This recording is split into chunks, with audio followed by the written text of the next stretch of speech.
Gelombang adalah getaran yang berjalan dan berdasarkan kebutuhan medium atau tempat perambatannya dibagi menjadi dua, yakni yang pertama, gelombang mekanik adalah gelombang yang memerlukan media untuk perambatannya. Mediumnya dapat berupa udara, zat cair maupun zat padat, dan tidak dapat melalui ruang hampa.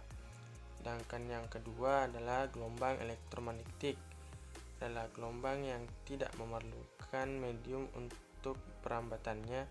Berarti gelombang elektromagnetik dapat melalui ruang hampa, contohnya gelombang cahaya. Berdasarkan arah getarannya, gelombang dibagi menjadi dua, yaitu gelombang transversal dan gelombang longitudinal. Gelombang transversal adalah gelombang mekanik yang arah perambatannya tegak lurus terhadap arah getarannya. Dan dapat melihat gambar berikut. Gelombang merambat dari kiri ke kanan sedangkan arah getarannya naik turun. Contoh gelombang transversal adalah gelombang tali dan gelombang air. Dan hal yang perlu diperhatikan dalam gelombang transversal ini sebagai gambar berikut.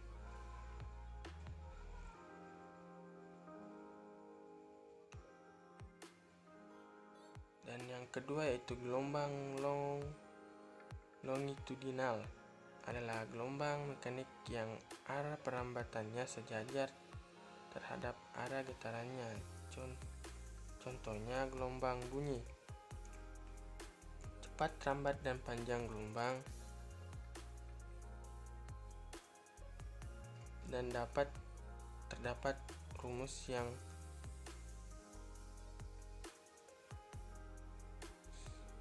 cepat, rambat, panjang gelombang V sama dengan S per T. V sama dengan cepat rambat bunyi meter per second. S sama dengan jarak yang ditempuh M, dan T sama dengan waktu tempuh second. Berarti rumus kecepatan ada 3 macam dalam penggunaan tergantung dengan apa yang diketahui dalam soal. Misal diketahui jarak tempuh S dan waktunya, maka menggunakan rumus V sama dengan S per T. Contoh soal. Diketahui sebuah. Selanjutnya adalah bunyi. Pengertian bunyi. Bunyi merupakan gelombang longitudinal yang arah rambatannya sama dengan arah getarannya.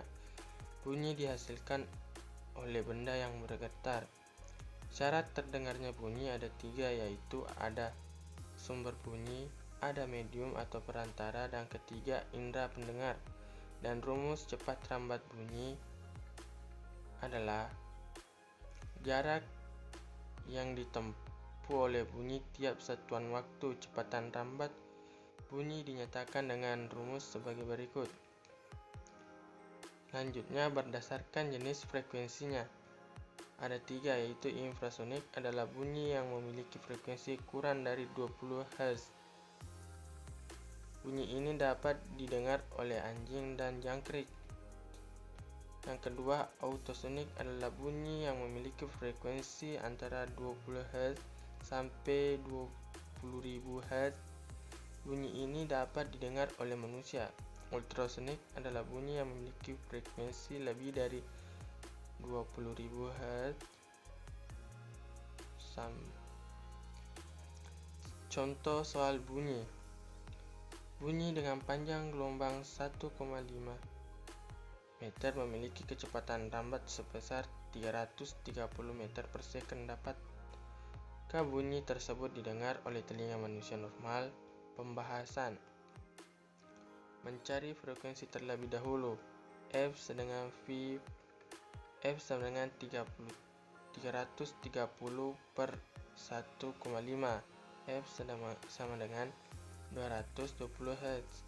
Bunyi dengan frekuensi antara 20 hingga 2000 Hz tergolong audiosonik, bisa didengar oleh manusia. Selengkapnya infrasonik, frekuensi bunyi lebih dari 20 Hz. Ultrasonik, frekuensi bunyi lebih besar dari 2000 Hz. Dan selanjutnya adalah cahaya. Pengertian cahaya. Cahaya merupakan salah satu gelombang transversal dan elektromagnetik yang memiliki panjang gelombang 400 nm sampai 600 nm. Cahaya dimaksud adalah gelombang elektromagnetik. Spektrum cahaya tampak meliputi cahaya merah, jingga, kuning, hijau, biru, nila, dan ungu. Mejikuhibiniu sebagai salah satu jenis gelombang cahaya memiliki sifat tertentu yang bersifat spesifik. Sifat cahaya terbagi menjadi 10. Yang pertama adalah merambat lurus. Cahaya akan senantiasa merambat lurus dengan kecepatan 3 kali 108 meter per second. Untuk membuktikannya, cobalah kamu nyalakan senter. Jika kamu perhatikan, berkas cahaya dari senter akan berbentuk garis lurus. Nah, sifat cahaya inilah yang biasa dimanfaatkan pada sinar laser. Dan yang kedua, mampu menembus benda bening. Benda bening seperti kaca mampu ditembus oleh cahaya.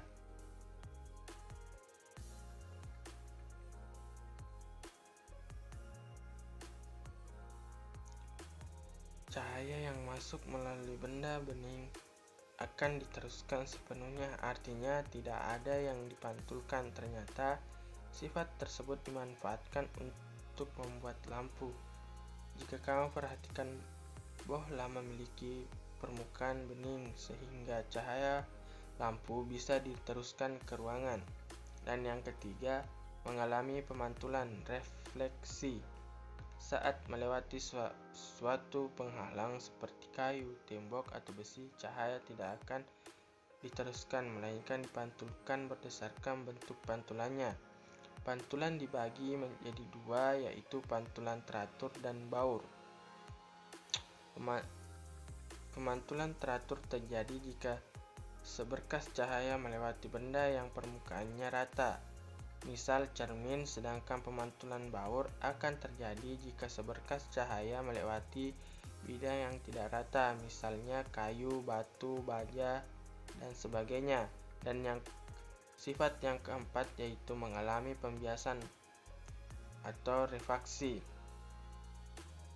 Adapun gambar yang dapat dilihat.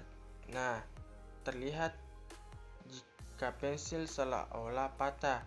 Pada kondisi sebenarnya pensil tidak patah. Mengapa bisa demikian? Hal itu karena cahaya melalui dua medium yang berbeda, yaitu dari udara ke air.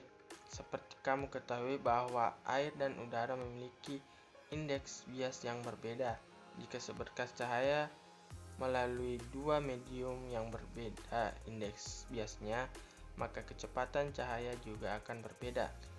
Perbedaan kecepatan cahaya itulah yang membuat seolah-olah pensil terlihat patah. Peristiwa ini disebut sebagai pembiasan cahaya.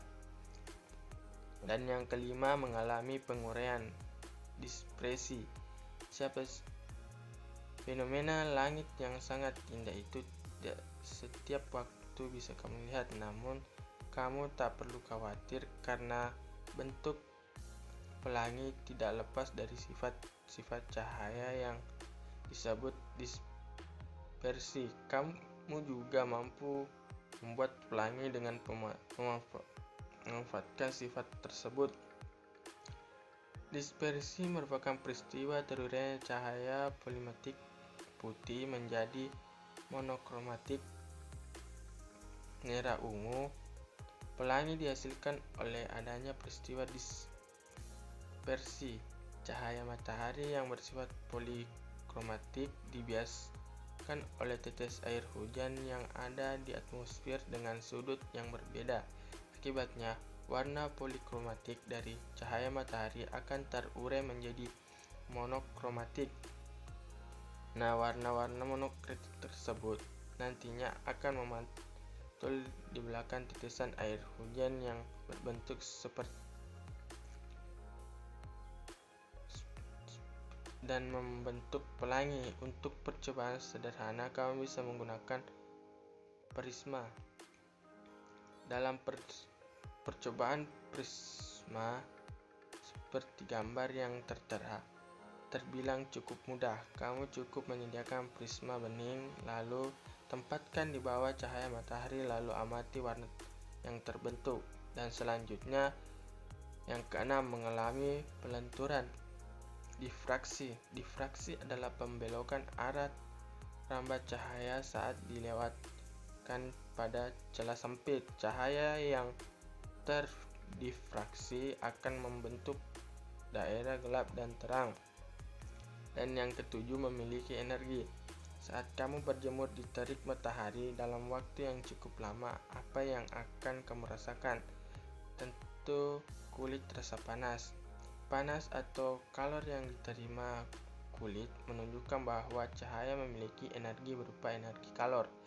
Dan yang kedelapan, mampu merambat tanpa medium. Biasanya gelombang